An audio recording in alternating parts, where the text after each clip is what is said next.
Next, we're going to cover the state pattern. In this discussion, you'll not only learn how the state pattern works, but you'll also learn how to recognize how the state pattern can be applied to ensure that user operations follow the correct protocol. The purpose of applying this pattern is to ensure that user operations in our expression tree processing application are performed in the correct order. By using state, we actually structure valid operation sequencing into the class hierarchy design of a portion of the solution. Let's talk a bit about the context in which we might apply this pattern in our expression tree processing app. Users have to follow the correct protocol when they perform operations in verbose mode on the expression tree. In particular, we have to be able to make sure that certain operations are done in particular order. So format has to be called first. Expr has to be called before print or eval.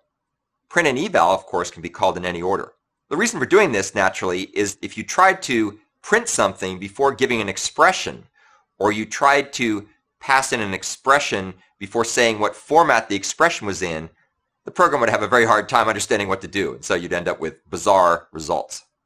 So what are some ways of trying to solve this problem that are suboptimal, that we're trying to avoid? Well, one way to do it, which is actually very common if you look at production code, is to use large, monolithic, if-else conditional statements or switch statements, where we bake in all the different state processing into the code itself. For example, we might switch on the current state. Depending on which state we're in, we would do one set of operations. If we're in a different state, we'd do something else, and so on. But the downside with this is that the logic of the state machine is very tightly coupled with the functionality of the code. And writing this kind of code for each different user operation, not surprisingly, is very tedious and error-prone. And it has not only the issues of tight coupling, but it also runs into issues with some of the accidental complexities of using switch statements in C++ and Java in the first place. So what's our solution? Rather than hard coding this into the software algorithms, instead we're going to encapsulate operation history as states. So we're going to define an object whose behavior depends on its state. And then we're going to make sure that we can represent valid sequences of these operations as a state machine that will be reflected in the way in which the classes are structured. So for example, when we start out, we'll be in the uninitialized state. And the only valid method that can be called in the uninitialized state is the format method. Once format is called, we'll then transition to one of the order uninitialized states, where order would be pre-order uninitialized state, post-order uninitialized state, in-order uninitialized state, based of course on what the format was given by the user. Once we're in that state, there's another legal operation. We can go ahead and make the tree. We can pass in the expression. Any other operation, though, is going to be an error. So if you pass in an expression, then that will cause MakeTree to be invoked. And then we'll end up being able to move into the order initialized state. So in-order initialized state, pre-order initialized state, and so on and so forth. Once we're in that state, we can make a number of method calls. We can go ahead and eval, we can print, we can make a new expression, we can go ahead and call format again, and so on and so forth. And so that gives us the flexibility to decide what to do. And when we're finally done, we'll go ahead and quit, and we'll end up shutting the program down. So this particular state machine that we just talked about can actually be encoded into the subclasses, thereby enforcing the correct protocol for user operations. So we're going to see how this works. We're going to take a look at the class interactions and the various designs, and we're going to access this whole mechanism via another class called TreeOps. So let's talk about that. TreeOps provides the context to ensure that operations are invoked according to the correct protocol. The TreeOps class works a little bit like the abstraction class does in the bridge pattern, or the context class does in the strategy pattern. It provides the environment or context in which the operations take place. This particular class has a number of methods, and they correspond to the various kinds of things that you can do on an expression tree. These are the user commands. You can format it, you can go ahead and make a tree, passing in an expression, you can print the tree, you can evaluate the tree, and so on. Those are the main operations that are exposed out to application parts of the code that need to invoke commands on the tree. There are also a number of helper methods. There's a setter-getter pair of methods for setting and getting the state to change it, find out what it is. And there's also setter-getter methods to be able to get back an expression tree and set the expression tree that we're actually manipulating through this particular interface. From a commonality and variability point of view, the TreeOps class provides the common interface, very much like the abstraction class, as I mentioned before, in Bridge, that are used to invoke various operations on expression trees. According to the right protocol, it enforces that protocol. And from a variability point of view, the implementations and correct functioning of these operations will depend on the state that you happen to be in at any given point in time. Speaking of state, let's talk about the state class hierarchy, because that's crucial to understanding how all this works. The state class is a base class that defines the root of an inheritance hierarchy that lets subclasses handle the processing that's legal in any given state to determine how operations are processed. Once again, we have very similar mapping back to what's going on with the TreeOps interface. You have a format method, a MakeTree method, a print method, an evaluate method, and so on. Except what's happening here is that these methods are all actually delegated from the corresponding TreeOps method. By delegation, what we mean is that the TreeOps is actually provided as the context when the state methods are called, and this is used to be able to transition the states properly in the right way. Here's a quick diagram that illustrates the state class hierarchy. We have an inheritance hierarchy that defines subclasses for each state that's used to determine how user operations are processed. And as you can see here, it's pretty complicated actually. We've got the state class as the base class. Then we have the uninitialized state, which corresponds to when the program first starts. And then based on various operations that are called, we transition to the other states. Once again, we have commonality and variability. We have the common interface for state that defines the operations that are valid. And then we can have different implementations that will determine whether operations are correct given the context in which they're called, where the context is corresponding to the current state. This particular arrangement of classes corresponds to the gang of four state pattern. The intent of this pattern is to allow an object to alter its behavior when its state changes. The object will actually appear to change its class. What that means is the same method invoked under multiple circumstances will end up having different behavior based on the state that it's actually in. You should consider applying this pattern under a number of circumstances. When an object must change its behavior at runtime, depending on what state it's in, as well as when you have several operations that have the same large multi-part conditional structure that depends on the object's state. Let's go ahead and take a look at the structure and participants of this pattern. If you look at this pattern, structure, and participants for any length of time, you'll notice a couple of interesting things. First of all, it looks structurally very similar to the bridge pattern and very similar to the strategy pattern. And that's not really an accident. There's a lot of relationships between these patterns. The main difference between those other patterns is that in this pattern, we're going to be changing which of the concrete implementations of the state implementer hierarchy are invoked or in place at any given point in time based on the history of operations to that point. There's the state base class, which is the root of the hierarchy of the different state classes. We represent that by our state class. There's also a number of concrete state classes. We have uninitialized state, pre-order uninitialized state, pre-order initialized state, and so on and so forth, different ways of defining the states that are valid in any given context. And then finally, we have the context class, which keeps track of which state we are currently in. And as you can see, what it does is it goes ahead and it delegates the method calls that are invoked on its interface to the appropriate methods that are part of what the current state implementation is. In our particular example, this is the TreeOps class that plays the role of the context. So let's take a look and see how we can implement the state pattern in Java. What we're going to do is we're going to use this pattern to allow TreeOps, where TreeOps, by the way, stands for tree operations, the TreeOps object to alter its behavior when its state changes. So here's how this works. The TreeOps class has a number of methods, one of which, just for sake of discussion, is the MakeTree method. The MakeTree method is called when someone types in the expr command, providing the expression. And what this method does is it takes the string that corresponds to the expression and it turns around and it calls to the state object it holds, and it basically delegates its operation to the state MakeTree operation, passing in the expression as well as itself passes in this. If you take a look at different implementations of state, they do different things depending on what state the TreeOps is in at a given point in time. For example, here's the uninitialized state behavior. The MakeTree operation, when called in the uninitialized state, is to throw an exception because it's invalid to call MakeTree before you've initialized the state by calling the format command. Let's assume that we've actually called the format command and now we're in a position to actually read the input in some formatted order, in order, pre-order, and so on. Here's an example of the in-order uninitialized state, which extends uninitialized state. In this particular implementation, the MakeTree method, when delegated by the TreeOps MakeTree method, will turn around and use the interpreter and builder that we talked about to create the appropriate expression tree corresponding to the input expression.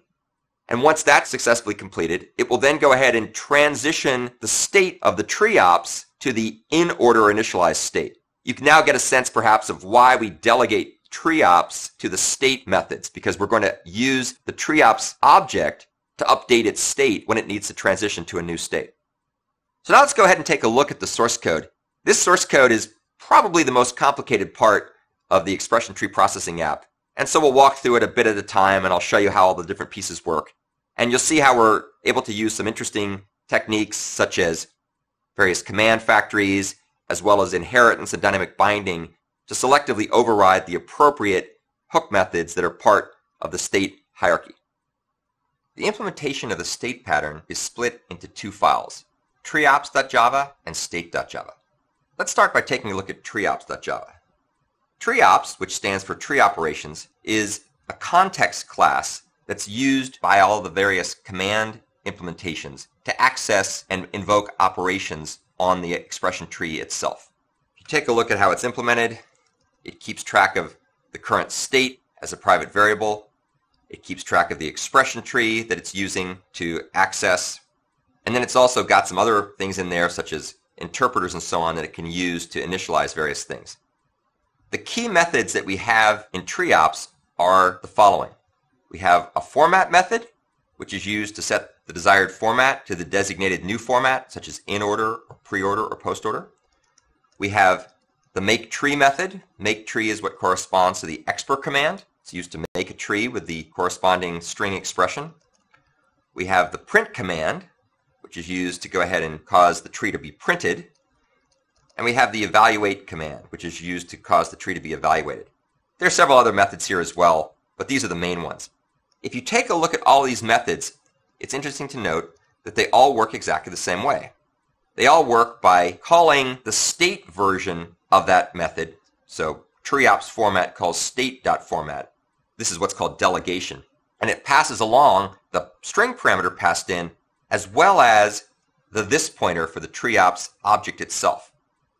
So now let's go ahead and take a look at how state works, because that's where all the actual interesting stuff takes place in this implementation. The state class is actually the base class for a hierarchy of classes. And we're going to see that all of these classes are nested inside of the state class. By default, all the operations in the state class, such as format, MakeTree, print, evaluate, and so on, all throw exceptions saying that they've been called in an illegal state. This just provides the basis for the inheritance that's going to take place. There's also some other interesting methods that we've looked at before, but I'm going to go through again real briefly here. These are static methods for printing a tree and for evaluating a tree. So here we've got evaluate tree, here we've got print tree. These are static methods because they don't require an instance in order to run. They take everything that they need through their parameters. They take an expression tree instance and a traversal order, and they do their thing. We'll come back and take a look and see how these work shortly. The first state that inherits from the state base class is called Uninitialized State. And this state is what's used when the program first starts to run. Take a look and see how that gets set here in just a minute. The only valid operation that can be called in the uninitialized state is format. The format method is used to indicate and set what format the user wants to process their input in. So for example, in-order format, pre-order format, level order format, and so on. We currently only support in-order processing, but it would be straightforward to add support for other types of formatting as well. When this method is called, we set the state to be the result of calling uninitialized state factory make uninitialized state. And this is another example of the use of the patterns that we talked about earlier when we implemented the various factory methods. This is basically a factory method that we used to create the appropriate state based on what the user has passed in. So here's the uninitialized state factory. As you can see, it has a map that's used to map the string, such as in order, pre-order, post-order, and so on, to the corresponding state. And the state that it can correspond to would either be in order uninitialized state, pre-order uninitialized state, post-order uninitialized state, or level order uninitialized state. And it's easy enough, of course, to add more states here very readily. Here's the actual factory method that we have to implement this. Make uninitialized state takes the format request, looks up in the map to find the state object that corresponds to that and returns that object as the result. So it's essentially a factory method using a very similar design to things that we saw earlier when we talked about the factory method pattern. So as a result, we're now in the uninitialized state that corresponds to in-order uninitialized state and so on. Let's take a look and see what happens if someone were to call the MakeTree method through TreeOps when we're in the in-order uninitialized state. So if we come down here, you can see here's the in-order uninitialized state class, which inherits from uninitialized state, which in turn inherits from state, so it inherits all those methods that throw exceptions if they're called in the wrong context. And then down here, we have the implementation of the MakeTree method. Note that you cannot call MakeTree when we're in uninitialized state. You can only call MakeTree when we're in the in-order uninitialized state. And the purpose of calling MakeTree in this context is to convert the input expression into an expression tree, which is what we do here by using our interpreter, which creates a tree that we use to update this tree variable. And then we also transition the state from the uninitialized state to the in-order initialized state. So now we're transitioning to a new state as a result of being in the MakeTree invocation. If we take a look down here, let's assume for sake of argument that we're in the in-order initialized state, which inherits from in-order uninitialized state. Here then are implementations of the print and evaluate methods. So now if somebody is to call print and eval, pass in the print or eval commands, those get forwarded through the TreeOps print or eval command, which then gets delegated down to the state version, which will end up being implemented here. And what happens is we then turn around and call those static methods either PrintTree or EvaluateTree with the tree and the designated format. So let's go back up here real quick and take a look at that. Here's PrintTree. As you can see, what PrintTree does is it comes in, checks to see whether or not we want to use the default ordering, which by default is in order, but you can certainly override that when you type in the command. We then use our factory method to make a visitor. So the visitor factory is used to make a visitor, which in this case will be a print visitor. And then we go ahead and use the factory method to make the appropriate iterator corresponding to the expression tree and the traversal order that was passed in. That comes back as an iterator, and then we iterate through every element in that tree one at a time in whatever traversal order was requested using the strategy pattern to guide that particular implementation. And at every step along the way, we call the accept method on the next item in the iterator, which comes back to us as an expression tree, which is the abstraction class from the bridge pattern. And then we go ahead and we delegate to the print visitor. So just for kicks, let's take a look at what this might look like. We go over to expression tree. Here's expressiontree.java. Here's its accept method. You can see that the expression tree is an abstraction in the bridge pattern. It says root arrow accept. Just for kicks, let's assume that we're going to be iterating over a leaf node in the tree. So in that case, we would end up calling the accept method on leaf node. Here's the accept method on the leaf node. You can see it says visitor, please come and visit me where I am a leaf node. And so if we were to go over to print visitor and take a look at the visit method for a leaf node that's defined there, you can see that we turn out to print the output, which is the value of the node, to whatever strategy is used for that particular platform in order to output the result. So this is just a quick tour, kind of walking through the chain of methods that are invoked here when we happen to call the various operations related to this. What we were doing, if you recall, was we were calling print. We used the print command to print something in a particular order. I was showing you how things would get called using the various patterns to help guide the steps. What's most interesting about this example is that almost every single thing we're doing here is related to a pattern in one way or another. So the whole solution has what's called high pattern density, which I personally find very helpful, because if I am reading code that has high pattern density and I understand the patterns, then it's always very clear at every step along the way why something works the way it does, what role it plays, where to go to find additional information about how it works and why it works, and so on. So I find that very reassuring. The evaluate method works almost identically to the PrintTree method, the main difference being that in this case we're going to get ourselves an evaluation visitor using the visitor factory make visitor factory method call. The code looks pretty much identical. The only difference is at the very end we will have hopefully computed the yield of the tree, which we get through the total method, and then we go ahead and we use our platform strategy to output that to either the Android GUI or to the command line. That's all hidden from us by the strategy implementation in order to print the result to the user. So that's an example of how we would do some of the operations in order, initialized state. If you take a look at the code down here, you'll see that the other implementations work very much the same way. We have level order, uninitialized state, and if you try to call MakeTree on level order, uninitialized state, you'll see that it throws an exception because we haven't implemented that feature yet, but when we get around to doing it, we know exactly where it needs to go.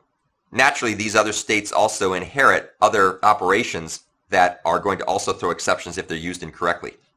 It is perfectly feasible, however, to call the print method for level order initialized state because that is going to use operations that we've already gone ahead and implemented. We don't have an implementation done yet for evaluate, so it's real easy to see by looking at the code what works, what doesn't, what things are doing, what behavior in different states. So that's basically a quick tour through the state implementation. As you can see, it's all fairly well localized. Everything occurs in one file using nested classes. We didn't have to do it this way. It just turns out that it was most convenient for the purposes of presenting the material to put it in one place. It certainly would have been possible to split things up into multiple files, but I felt that that would start to get a bit too excessive. So that's a wrap-up of the state pattern, and now we'll turn and discuss some other topics.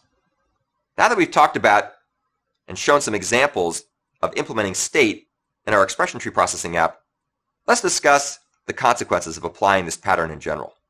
One of the good things about this pattern is it helps to localize state-specific behavior and partition behavior for different states. For example, when we're in the uninitialized state, calling MakeTree is an invalid operation, and you can tell just by looking at the design of the classes that that's invalid and that's going to cause a problem. Conversely, after we've gone ahead and initialized ourselves, and we're now in, for example, the in-order uninitialized state, when you make the same command, when you end up having MakeTree called, that will behave validly. So that behavior, whether it's correct or incorrect, is localized in the appropriate subclass. Since we inherit the MakeTree method, once we're in the in-order initialized state, we can call the MakeTree method again. That would be done if you want to change the expression that you're going to be processing without going through the whole process of starting from scratch. So we inherit that operation, we can share the objects, we can share the methods, simplifies things tremendously. We can also make the state transitions explicit. There's an easily made mapping between transitions in our state machine and the corresponding methods and classes that are part of our design. You can tell pretty easily by looking at the source code and the documentation in the source code what goes where. In contrast, the approach we talked about earlier when we discussed the use of a hard-coded state machine with switch statements or if-else statements, that tends to get very, very complicated and very blurred quickly because it's all a big ball of spaghetti. There are, of course, some downsides to this particular pattern, not the least of which is that it's got a lot of subclasses involved, and when you start trying to evolve these subclasses, when the state machine changes, that can get unwieldy very quickly, especially if you don't take the time to document your code properly. It's also worth pointing out that the state pattern itself is not a very widely understood pattern because it's not widely applied as, say, bridge or strategy, and so people who are maintenance programmers may not be as familiar with it when they come along and find it. So it's very important to take the time to document it, refer back to the pattern and so on, so people will have a chance of being able to figure out what's going on. There's a number of different implementation considerations. Where do we define the state transitions? Should these be methods in the subclasses of state? Should they hard code them as we've done in our solution? Should these transitions be guided by some kind of state table, which could be more indirect but perhaps more flexible because we could change our mind and not have to rewrite as much of the code? Kind of depends on how much you expect the state machine itself to be changing. There's also the whole issue of creating and destroying the state objects themselves. You might want to consider using pre-initialized factories. We do that in our solution. We have a map that keeps track of the appropriate states, and you can pass in the name of the state you're trying to transition to, and it'll create you back the right object using the command pattern.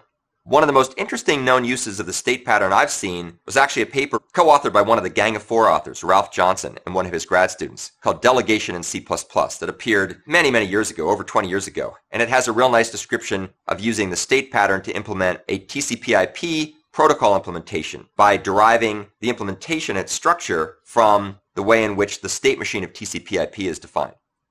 There's also some other examples in various drawing tools, and part of the Java Faces implementation uses state as well. So to wrap up, state ensures user operations are performed in the correct order, and it does this by structuring the class hierarchy design in a way that helps to guide valid operation sequencing. So things are going to be performed in the right order as long as you follow the implementation properly that's embodied in the class design.